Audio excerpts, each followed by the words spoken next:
Hello, and welcome back to our Transformation by Truth podcast feature week. 7 days dedicated to sharing the foundation of our transformation process. My name is D.L. Anderson. I'm the founder of Pinnacle of Holiness Ministries and the chief officer of this podcast. And I'm excited for those of you who have persisted to the midpoint of this pivotal feature week.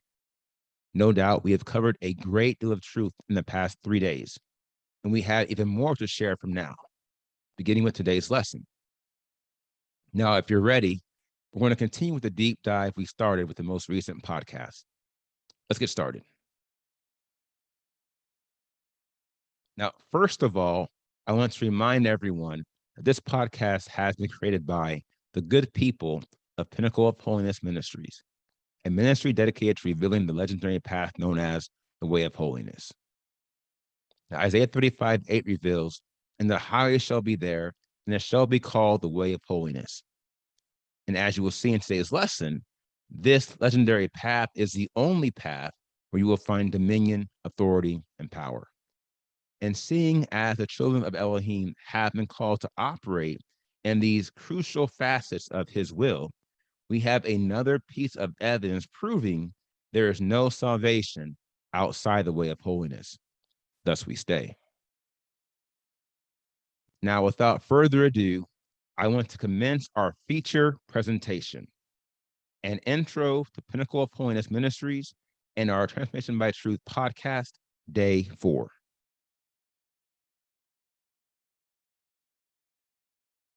Now, the title of today's podcast is A Deep Dive into Our Beliefs, Part 2. So we'll continue with the theme we began on day 3. Now, the objectives are the 7 pillars of our beliefs, growth, mastery, and purpose. So we'll briefly touch upon the growth pillars, which we discussed in day 3, and then do the deep dive into the mastery and purpose pillars. So let's start by recapping the 7 pillars of our beliefs and what those are to our ministry.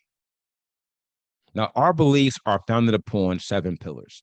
These 7 pillars are the 7 primary expressions of the Father's will, and they're also the greatest pieces of evidence we can offer as his children. And they are also the tools we have used to build this ministry. Now, these 7 pillars are effectual prayer, effectual fasting, focus, dominion, authority, power, and dedication. We'll start by discussing the pillar of dominion.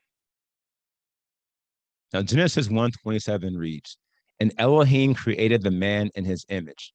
In the image of Elohim, he created him. Male and female, he created them. And Elohim blessed them, and Elohim said to them, Be fruitful and increase, and fill the earth and subdue it, and have dominion over the fish of the sea, and over the birds of the heavens, and over all creeping creatures on the earth." Now, it was always the Father's will for man to have dominion in the earth. And even though we, as a race of man, have lost dominion as a result of one man's disobedience, we are able to reclaim it due to one man's righteousness. Romans 5:18-19 reads, "So then, as through one trespass there resulted condemnation to all men, so also through one righteous act there resulted righteous declaring of life to all men. For as through the disobedience of one man many were made sinners, so also through the obedience of the one many shall be made righteous." Now, the only way we can reclaim dominion in the earth is through obedience. That is, obeying the Father's command for us to be conformed to the spiritual image and likeness of his only brought forth Son. For he possesses all dominion and authority and power. Now, Psalms 8:4-6 is revealing, "What is man that you remember him, and the son of Adam that you visit him? Yet you have made him a little less than Elohim, and have crowned him with esteem and splendor. You made him rule over the works of your hands.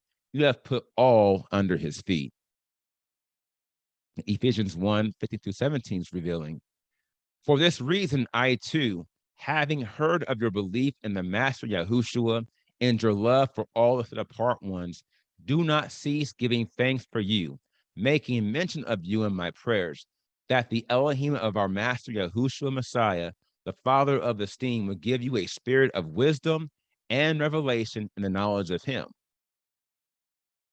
The eyes of your understanding being enlightened, so that you know what is the expectation of his calling, and what are the riches of the esteem of his inheritance in the set apart ones, and what is the exceeding greatness of his power toward us who are believing, according to the working of his mighty strength,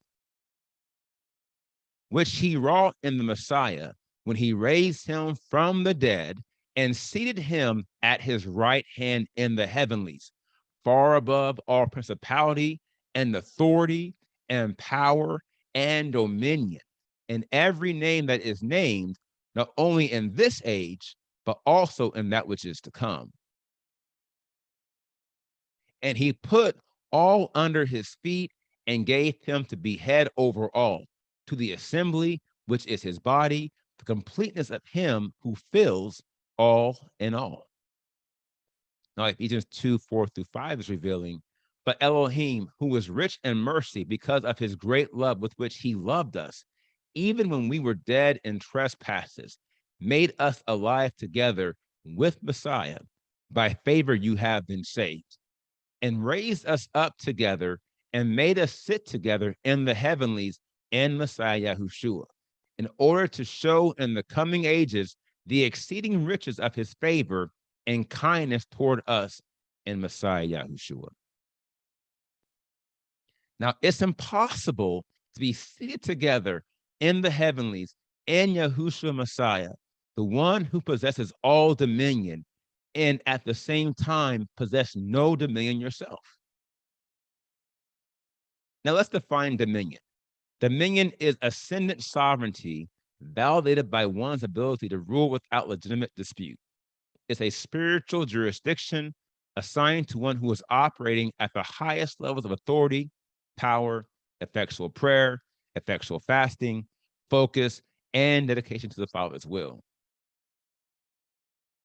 Now, the primary reason why most men and women have no dominion is because their prayers and fasting are ineffectual, they're not spiritually focused or dedicated, and they have no reckonable authority or power. This speaks to the fact that dominion is the focal pillar of our beliefs as well as the Father's will. For all our measures of spiritual increase and volume work towards one central goal: to obtain the dominion required to manifest the will of Elohim on earth as it is in heaven. Now, as you can see by this picture, all the other 6 pillars point to dominion. In this regard, all progressive roads lead to dominion. Now, here's my personal guarantee.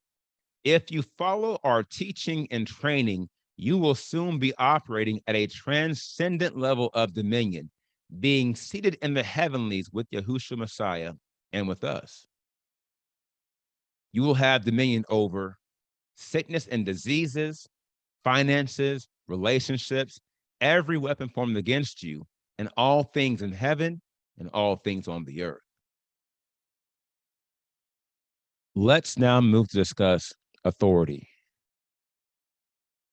Now, authority is a highlight of the process in which we acquire dominion.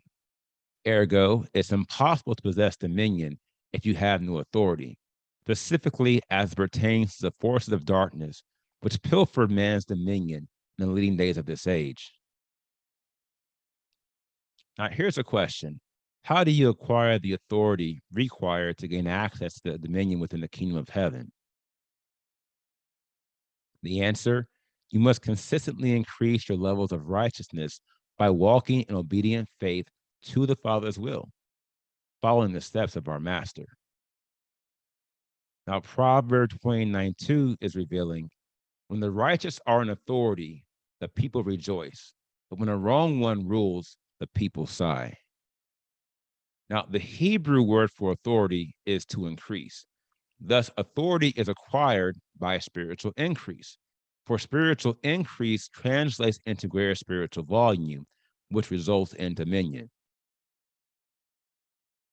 Now, by definition, authority is the ability one possesses to fulfill their desires and to enforce rules to influence others to comply with their commands, in accordance with the sovereign jurisdiction they have obtained due to a formidable accumulation of power.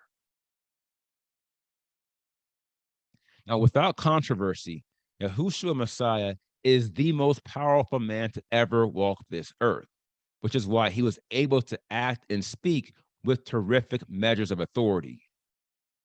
And every man and woman following his example will operate with similar levels of authority and power. Matthew 7:24-25 is revealing, therefore, everyone who hears these words of mine and does them shall be like a wise man who built his house on the rock. And the rain came down, and the floods came, and the winds blew and beat on that house, and it did not fall, for it was founded on the rock. And everyone who hears these words of mine and does not do them shall be like a foolish man who built his house on the sand. And the rain came down, and the floods came, and the winds blew, and they beat on that house, and it fell, and great was its fall. And it came to be, when Yahushua had ended these words, that the people were astonished at his teaching, for he was teaching them as one possessing authority and not as the scribes. Now, the leaders of the conglomerate church, like the scribes, have no authority, and their teachings are often as frail as their spiritual lives. This is why the Father is raising up men and women to have authority and to build ministries like the ministries of Yahushua Messiah and his leading disciples.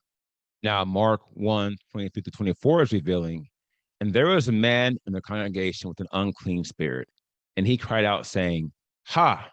What have we to do with you, Yahushua of Nazareth? Did you come to destroy us?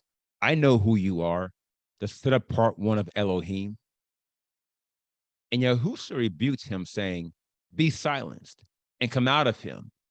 And throwing him into convulsions, the unclean spirit called out with a loud voice and came out of him. And they are all so amazed as to reason among themselves, saying, What is this? A fresh teaching? With authority, he commands even the unclean spirits, and they obey him. And news about him immediately spread into all the country around Galilee.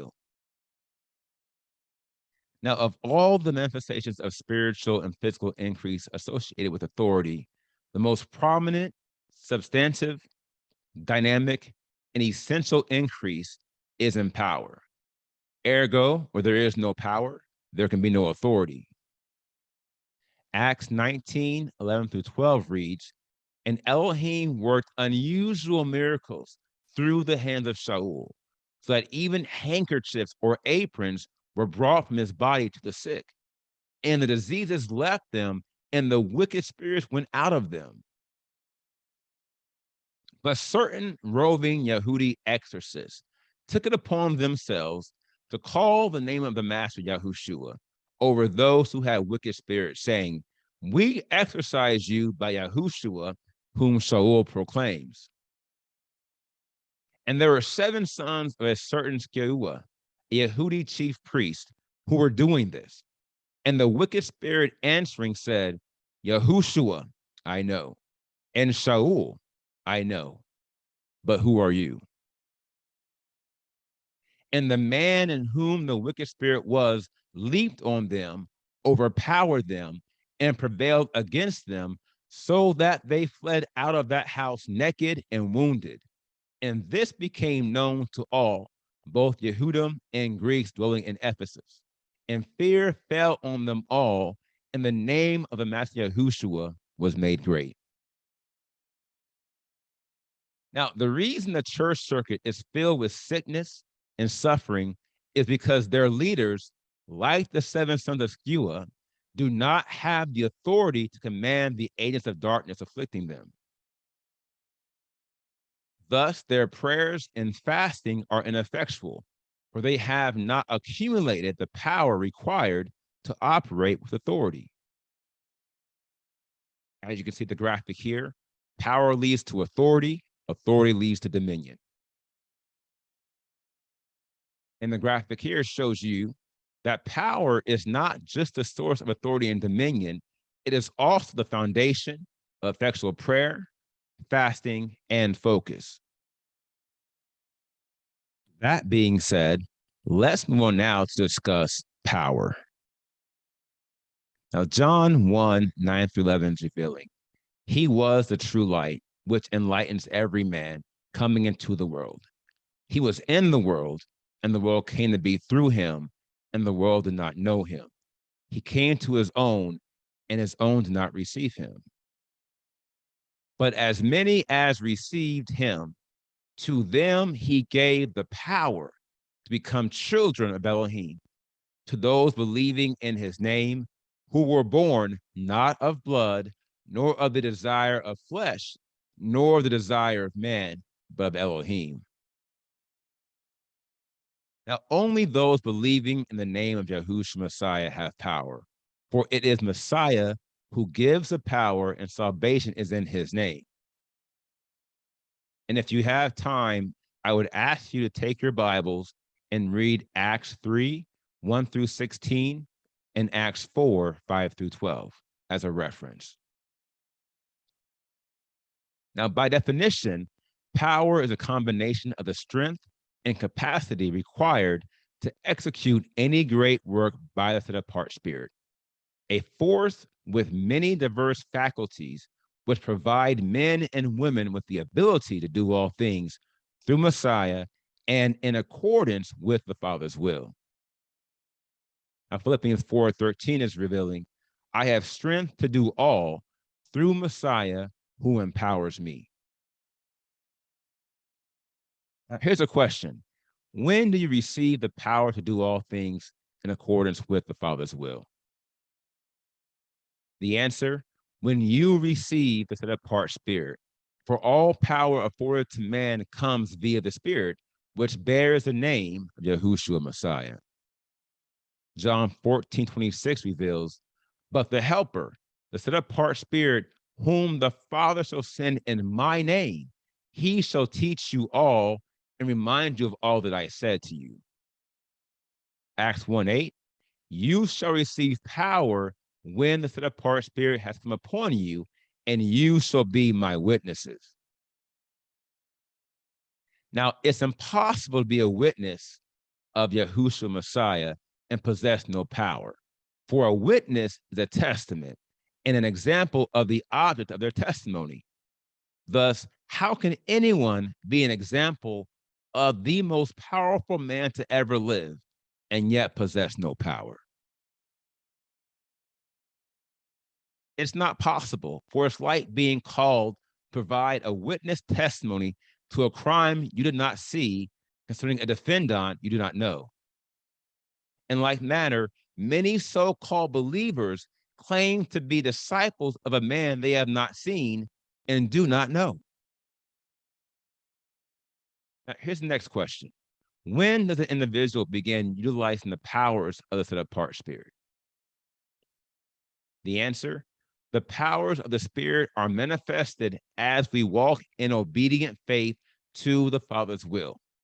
However, the full manifestation of our powers occurs at the 7th of the 9 levels of transformation. Now, the powers of the set-apart spirit of Elohim are not activated upon reception. Rather, they are activated upon implementation, vis-a-vis the fulfillment of the requirements associated with each power faculty. Now, here's my personal guarantee. If you follow our teaching and training, you will unlock and activate all the powers of the set-apart spirit and begin tearing down all the works of the enemy in your life. I can make this guarantee because everyone the Father has chosen to be part of our organization has been dedicated to this work. Therefore, they have also been predestinated to receive this power and to bear good fruit. Let's talk about dedication as the seventh and final pillar of our beliefs. Now, by definition, dedication is the process in which someone or something has been consecrated for a divine purpose in which they have been perfectly fitted, having been qualified contingent to the fulfillment of certain indisputable requirements. Now, every progressive spiritual model is highlighted by a process of qualification. And the objective of the qualification is not the quality of the actual work of fulfilling a requirement, rather, it's the spirit of obedient faith we demonstrate in fulfillment. Now, there is no model of qualification apart from obedient faith. And as salvation is the primary example of qualification, it can only be obtained by those who consistently walk in obedient faith to the Father's will. Now, as the Father is omniscient, he already knows every soul who will be qualified. Their destiny, although in the process of being worked out, is already sealed. For this reason, we are not interested in coercing men and women into a destiny they do not desire by following a path they will never adhere to. This is one of many ways we are different from the conglomerate church.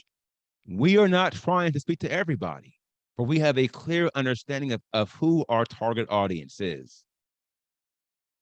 Besides this, we are well aware of the hour we are living in with regards to the history of man and the end of this age. On this wise, our ministry is a last call to all who have been called to make their calling and election sure. And they will, or they will follow the teaching and training we have been spiritually licensed by the Father to provide them. Well, in summary, we discussed the 7 pillars of our beliefs, growth, and we focus on the mastery pillars and the purpose pillar. That said, let's now discuss what's next. Now, as you can see, we have just completed day 4 of our feature week, part 2, a deep dive into our beliefs. And tomorrow is day 5, which will be part 1 of an even deeper dive into our beliefs. Now, if the Spirit is still leading you and you agree with what you heard in today's podcast, I invite you to take the next step and listen to day 5 of this feature week. As always, if you have any questions, feel free to contact us via our website at www.pinnacleofholiness.com, and we will respond to you as soon as we can. Thank you.